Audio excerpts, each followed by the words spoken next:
అంతర్జాతీయ రాజకీయాల్లో ఎప్పుడు ఏ మలుపు తిరుగుతుందో ఎవరూ ఊహించలేరు. తాజాగా రష్యా అధ్యక్షుడు వ్లాదిమిర్ పుతిన్, అమెరికా అధ్యక్షుడు డొనాల్డ్ ట్రంప్ ప్రభుత్వానికి ఓ బంపర్ ఆఫర్ ఇచ్చారనే వార్త వరల్డ్ వైడ్గా సెన్సేషన్ క్రియేట్ చేస్తోంది. మీరు ఉక్రెయిన్కు ఇచ్చే సైనిక సహకారాన్ని నిలిపివేస్తే మేము ఇరాన్తో ఉన్న అన్ని రక్షణ ఒప్పందాలను రద్దు చేసుకుంటాం అనేది ఈ బంపర్ ఆఫర్. దీనిపై రష్యా అఫీషియల్ రియాక్షన్ ఏంటి, అసలు ఈ డీల్ వెనుక ఉన్న వ్యూహాలేంటి అనే అంశాలను గనక ఒకసారి చూసినట్లయితే,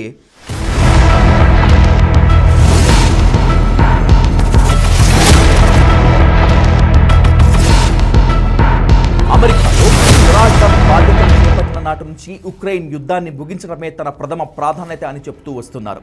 ఇదే సమయంలో ఇరాన్ అణు సామర్థ్యం పెరగకుండా అడ్డుకోవటం ట్రంప్కు మరో సవాల్. ఈ రెండింటిని ముడిపెడుతూ పుతిన్ ఓ రహస్య ప్రతిపాదన పంపినట్లు ఇంటర్నేషనల్ మీడియాలో కథనాలు వచ్చాయి. అసలు పుతిన్ అమెరికా ముందు ఉంచిన కండిషన్స్ ఏంటి?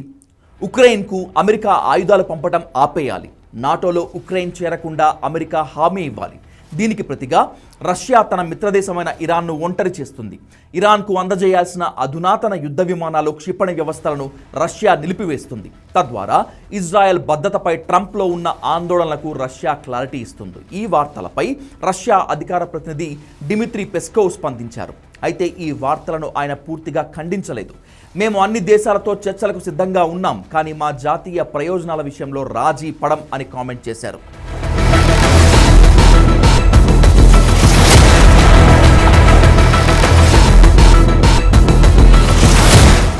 ఇరాన్ తమకు వ్యూహాత్మక భాగస్వామి అని చెప్తూనే అమెరికాతో సంబంధాలు మెరుగుపడాలంటే కొన్ని కఠిన నిర్ణయాలు తప్పవనే సంకేతాలను ఇచ్చింది రష్యా. గత 2 ఏళ్లుగా రష్యాకు అవసరమైన షాహెద్ డ్రోన్లను ఇరాన్ సరఫరా చేస్తోంది. దీనికి ప్రతిగా ఇరాన్ తన రక్షణ వ్యవస్థను బలోపేతం చేసుకోవాలని చూస్తోంది. ఒకవేళ పుతిన్ నిజంగా ఉక్రెయిన్ కోసం ఇరాన్ను వదులుకుంటే అది పశ్చిమాసియాలో ఇరాన్ను భారీగా బలహీనపరుస్తుంది. ముఖ్యంగా ఇజ్రాయెల్ వంటి దేశాలకు ఇది ఓ పెద్ద ఊరటనిస్తుంది. ట్రంప్ వ్యాపార దృక్పథం ఉన్న నాయకుడు. ఉక్రెయిన్ యుద్ధం వల్ల అమెరికా ఖజానా ఖాళీ అవుతోందని ఆయన భావిస్తున్నారు.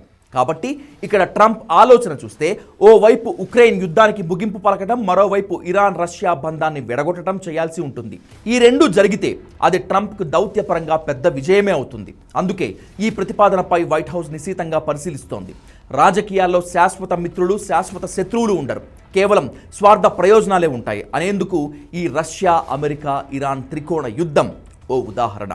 పుతిన్ నిజంగా ఇరాన్ను పక్కన పెడితే అది ప్రపంచ రాజకీయ పటంలో ఓ కొత్త శకానికి నాంది అవుతుంది. రష్యాకు ఇరాన్ మంచి మిత్రుడే, కానీ ఉక్రెయిన్ యుద్ధం వల్ల రష్యా ఆర్థిక వ్యవస్థ మరియు సైన్యంపై తీవ్ర ఒత్తిడి పడింది. అమెరికాతో డీల్ కుదిరితే రష్యాపై ఉన్న ఆర్థిక ఆంక్షలు తగ్గుతాయి. ఇది పుతిన్కు ఇరాన్ ఇచ్చే డ్రోన్ల కంటే చాలా ముఖ్యం. డొనాల్డ్ ట్రంప్కు రష్యాతో సత్సంబంధాలు ఉన్నాయి. ఉక్రెయిన్ విషయంలో ట్రంప్ వెనక్కి తగ్గితే పుతిన్ ఇరాన్ను కేవలం ఓ బేరసారాల వస్తువుగా వాడుకునేందుకు సిద్ధంగా ఉన్నారని భావిస్తున్నారు విశ్లేషకులు. రష్యా హ్యాండ్ ఇస్తే ఇరాన్ పూర్తిగా చైనాపై ఆధారపడాల్సి ఉంటుంది. ఇప్పటికే చైనాతో ఇరాన్ 25 ఏళ్ల భారీ రక్షణ మరియు ఆర్థిక ఒప్పందాన్ని చేసుకుంది. అందుకే ఇరాన్ ఇప్పుడు రష్యా ఇచ్చే సుకోయ్ విమానాల కంటే తమ సొంత హైపర్సోనిక్ క్షిపణులపై ఎక్కువ పెట్టుబడి పెడుతోంది. ట్రంప్, పుతిన్ ఇద్దరితో నెతన్యాహుకు మంచి సంబంధాలే ఉన్నాయి.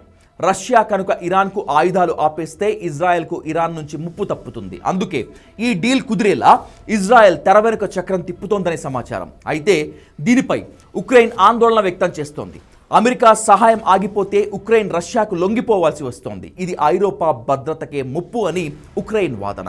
మమ్మల్ని రష్యాకు అప్పగించి వేరే చోట శాంతిని వెతుక్కోవటం ప్రపంచానికి మంచిది కాదని ఉక్రెయిన్ అధ్యక్షుడు జెలెన్స్కీ ఇంట్రెస్టింగ్ కామెంట్స్ చేశారు. రష్యా విదేశాంగ శాఖ మంత్రి సెర్గీ లావ్రోవ్ ట్రంప్ నియమించిన ప్రత్యేక ప్రతినిధుల మధ్య తటస్థ దేశమైన యుఏఈ లేదా హంగేరీలో రహస్య చర్చలు జరగనున్నట్లు వార్తలు వస్తున్నాయి.